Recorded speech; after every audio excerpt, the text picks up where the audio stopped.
हर चुनरी लगैती आहा कतेक सुंदर भाव छे।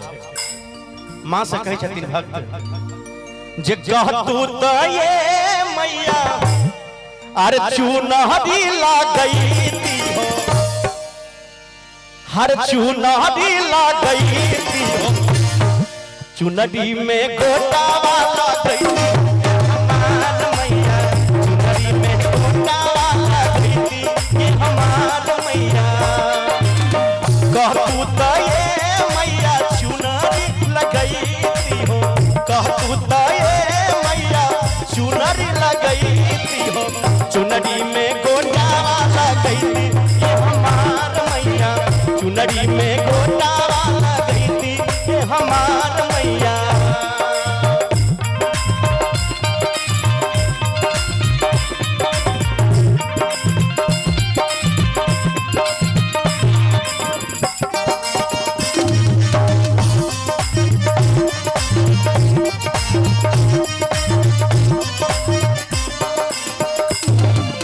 भक्त माई से कह दिया जे ए हमार माई तनी हमार निहोरा सुना, हमार अर्जी सुना, हमार विनती सुना।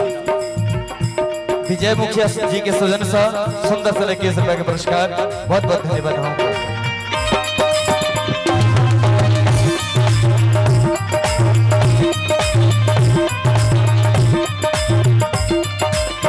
घरे घरे हो माई रउनी पूजन, जब जब आवेला कार्तिक महीना,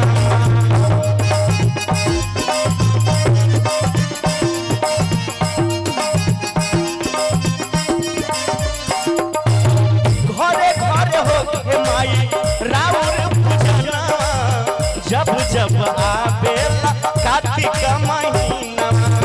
कहतू त ये मैया फूलवा मांगैती हो, ए सको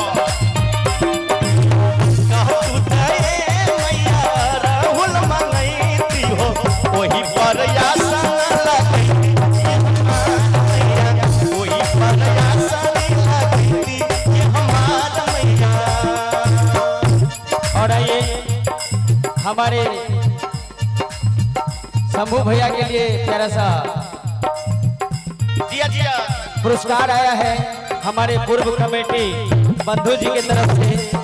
और हम शंभू भैया से कहेंगे कि हमारे बंधु जी के लिए मैया रानी से गुहार लगाएंगे कि हमारे बंधु जी को ऐसे ही सदा सुखी संपन्न रखे, ऐसा ही भरा पूरा रहेंगे।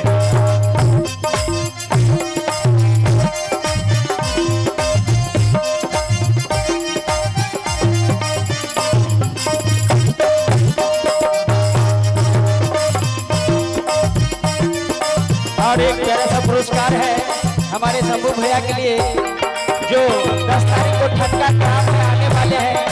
तो हमारे एक दर्शक है, भक्त है, जो शंभू जी को वेलकम के तौर पे 101 रुपए का पुरस्कार दिए हैं।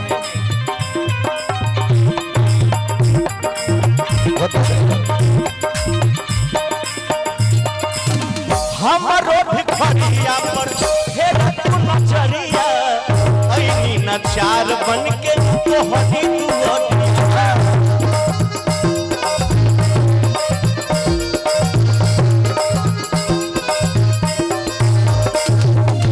ए मुस्कान है जा भारती माई से कहतिया भक्त जे ए काली माई तनी हमार विनती सुना कैसे। हमरो भिखरिया पर फेरती नजरिया, ऐली नचार बन के तोहरी दुआरिया, ऐली नचार बन के।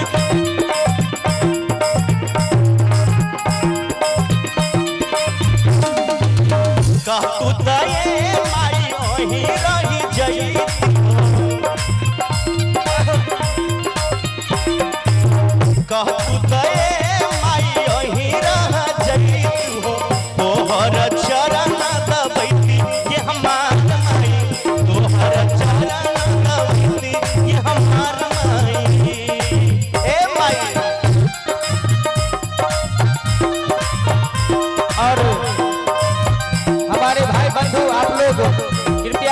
बार बार हम हाथ जोड़कर विनती करते हैं कि आप लोग ये साइड आ जाए। हमारे कमेटी आपसे बार बार रिक्वेस्ट कर रही है तो आप लोग इधर आ जाए, अन्यथा प्रशासन की गाड़ी आई हुई है, हम उनका सहयोग लेंगे।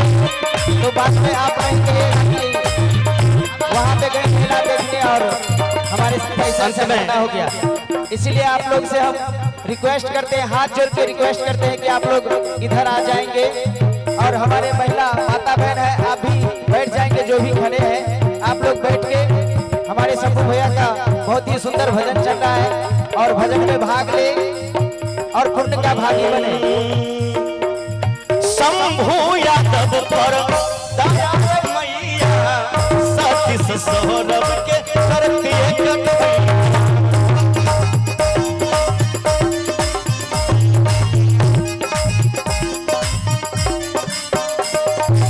शंभू यादव पर दया करी मैया सतीश राजू के करती कठैया कहतू दये माई झूला वाला गई थी हो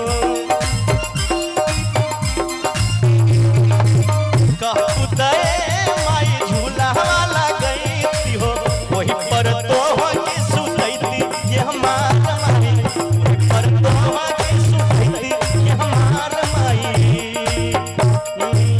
कहतू दये माई चुनरी लगई थी हो कहतू दये माई चुनरी मंगई थी हो चुनरी में गोटा लगई थी ये हमार माई चुनरी में गोटा लगई थी हमार माई चुनरी में गोटा लगई थी हमार माई चुनरी में गोटा लगई थी हमार माई चुनरी में गोटा चुनरी में गोटा लगई थी हमार माई चुनरी में गोटा लगई थी हे हमार माई। निक लागल देख ताली बजा दियो ना।